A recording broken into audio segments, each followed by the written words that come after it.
Shalom, good evening. This is TV7 Israel News. Israel continues to deepen its operational, tactical, and strategic successes against the Islamic Republic of Iran. China and Russia urge the United States to de-escalate the situation in the Middle East. U.S. President Donald Trump instructs his national security team to prepare to confront Iran. The IDF continues to operate on all fronts, deepening its operational, tactical, and strategic achievements against the Islamic Republic of Iran and its regional proxies. In the Gaza Strip, the IDF is ratcheting up pressure on the Islamist Hamas and its terror affiliates. Regrettably, it comes at a heavy toll. כוחות צה"ל ממשיכים להילחם בכל הגזרות, גם בהגנה וגם בהתקפה. בעזה כוחותינו נלחמים בקרבות עזים מול מחבלים. הכוחות נלחמים במרחב עם משימות ברורות כדי להשיג את המטרות שלנו. אתמול נפלו בקרב סמל ראשון נווה, לשם זיכרונו לברכה. הוא בן 20, לוחם בחטיבת גולני. וסרן במילואים טל מופשוביץ, זיכרונו לברכה. בן 28, סגן מפקד פלוגה בחטיבת גולני. אנחנו משתתפים בצער המשפחות בשעתן הקשה. כואבים את כאבן ונמשיך ללוות אותן. זוהי תזכורת נוספת למחיר הכבד שאנחנו משלמים במלחמה הצודקת הזו. זוהי מלחמה על עתידנו ועתיד ילדינו. יחד נוכל לזה.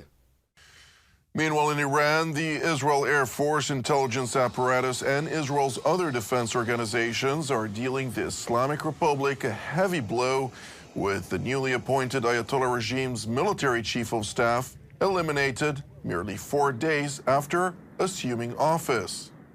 הלילה, בעקבות מודיעין מדויק שהתקבל באגף המודיעין, חיסלנו את עלי שדמני, רמטכ"ל המלחמה, המפקד הצבאי הבכיר ביותר של המשטר האיראני. הוא חוסל במפקדה של המשטר האיראני בלב טהרן. שדמני שימש כרמטכ"ל הכוחות המזוינים של המשטר האיראני, והאיש המקורב ביותר למנהיג איראן עלי חמינאי. הוא מונה להחליף את עלם עלי רשיד, הרמטכ"ל הקודם, שגם אותו סיכלנו במכת הפתיחה של המבצע. שדמני הספיק למלא את התפקיד רק 4 ימים. גם אותו חיסלנו. נרדוף את האויבים שלנו שוב ושוב באמצעות יכולות מודיעיניות מתקדמות, ניצול הזדמנויות מתפרצות, עליונות אווירית ותכנון מבצעי מורכב. במקביל, המשכנו בתקיפות במספר מרחבים ברחבי איראן. תקפנו הלילה משגרים של טילי קרקע-קרקע וטילי קרקע-אוויר, מחסני כטב"מים ואתרי ייצור ויחסון טילים. With Israel's aerial superiority unmatched, the Ayatollah regime, despite extensive efforts, managed to launch merely 30 ballistic missiles toward Israeli territory.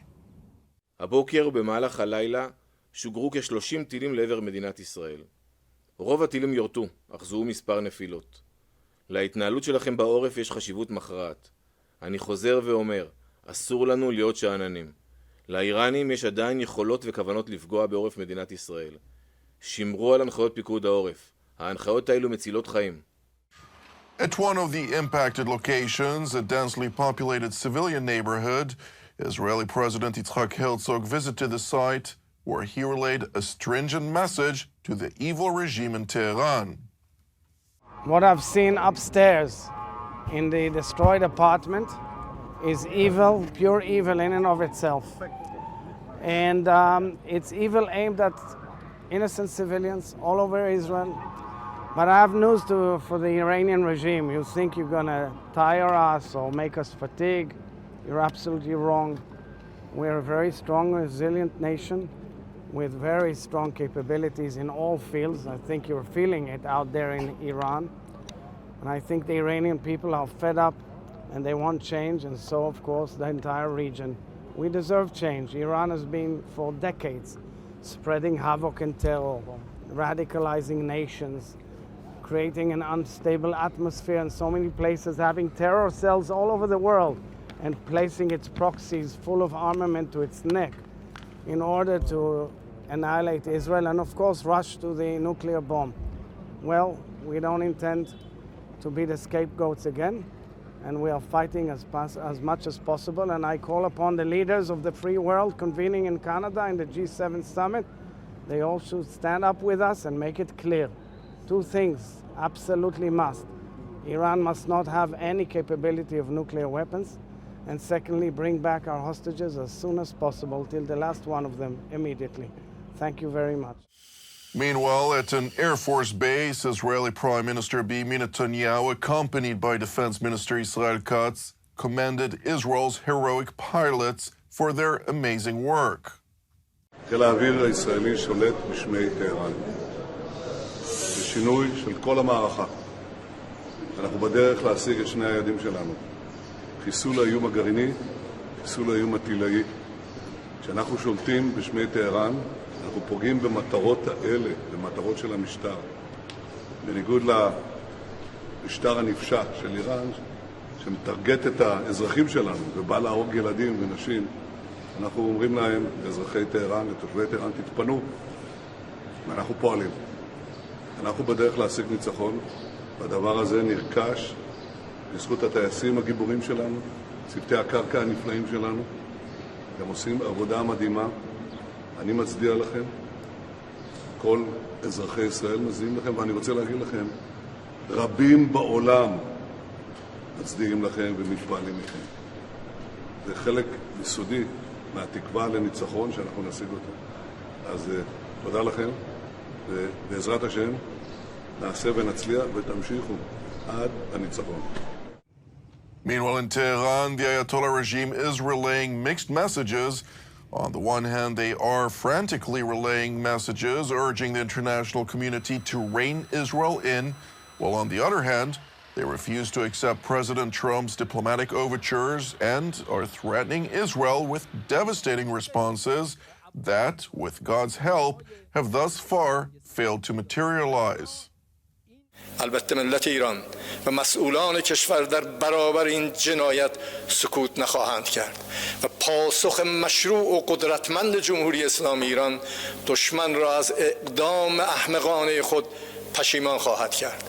به فرموده امام و بزرگوار ما هر پرچمی از دست سرداری بیفتد دست توانای سردار دیگری آن را برداشته و به میدان می آید. جمهوری اسلامی ایران همان اندازه که برای صلح و آرامش در جهان و منطقه همه تلاش خود را به کار بست و آمادگی کامل خود را برای گفتگوهای طولانی و اطمینان آفرینی برای جهان در جهت صلح طلبی اثبات کرد، در پاسخ به تجاوز و دفاع مشروع از تمامیت کشور نیز قاطعانه اقدام خواهد کرد. Alongside regional actors such as Qatar, Oman, and Saudi Arabia, Iran's patrons, China and Russia, are trying to push for de-escalation before their ally succumbs. 我们呼吁各方立即采取措施，推动紧张局势尽快降温，防止地区陷入更大的动荡，为重回对话谈判解决问题的正轨创造条件。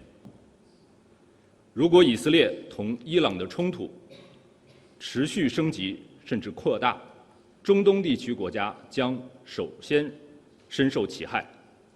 王毅外长已分别同伊朗外长阿拉格齐、以色列外长萨尔通电话，呼吁伊以双方通过对话解决分歧。有关各方应该立即采取措施，为冲突升级踩刹车，为紧张局势降温。 За последние несколько дней Путин провел целый ряд важных международных телефонных разговоров. Он говорил и с господином Нетаньяху, и с господином Пезешкияном, и с президентом Трампом. Россия сохраняет свою готовность при необходимости оказать посреднические услуги. В том числе остаются на столе те предложения, которые ранее были изложены президентом Путиным в предыдущий разговор с президентом Трампом. Meanwhile, in Canada, on the sidelines of the G7 summit overnight, President Donald Trump highlighted Iran's refusal to accept a diplomatic solution was the root cause for the escalation. Iran, have you heard any signals or seen any messages from intermediaries that Iran wishes to de-escalate the conflict? Yeah. What have you heard? What have you heard from the Iranians? They'd like to talk, but they should have done that before. I had 60 days, and they had 60 days, and on the 61st day, I said, we don't have a deal. they have to make a deal. And it's painful for both parties, but I'd say Iran is not winning this war. And they should talk, and they should talk immediately before it's too late. And what would you say, in your opinion, what would it take for the U.S. to get involved in this conflict militarily? I don't want to talk about that. We'll And see. you mentioned Putin. We've always supported Israel. We have for a long period of time, strongly. And Israel's doing very well right now. It is important to highlight that President Trump instructed his national security team to prepare for a change in posture, with America's military assets operationally active over and around Iran in support of Israel's defenses. Major military movements are indicating preparatory work for an offensive campaign. Thank you for watching TV7 Israel News. As ever, I'd like to highlight that TV7 Israel is a non-profit ministry with all of our productions 100% based on donations and therefore so completely free of charge. Therefore, if you're blessed by the content of our programs, I would like to encourage you to donate. You can do so via our website at www.tv7israelnews.com. Moreover, I'd like to encourage you, as ever, pray for the hostages who've now endured over 620 days in Hamas captivity. Pray also for the IDF, U.S., French, and British troops in line of duty. And also, please pray for the peace of Jerusalem and salvation of Israel. I'm Jonathan Hessen wishing you an Erev Mevorach, and God willing, we'll see you during our next update. Until then, Shalom from Jerusalem.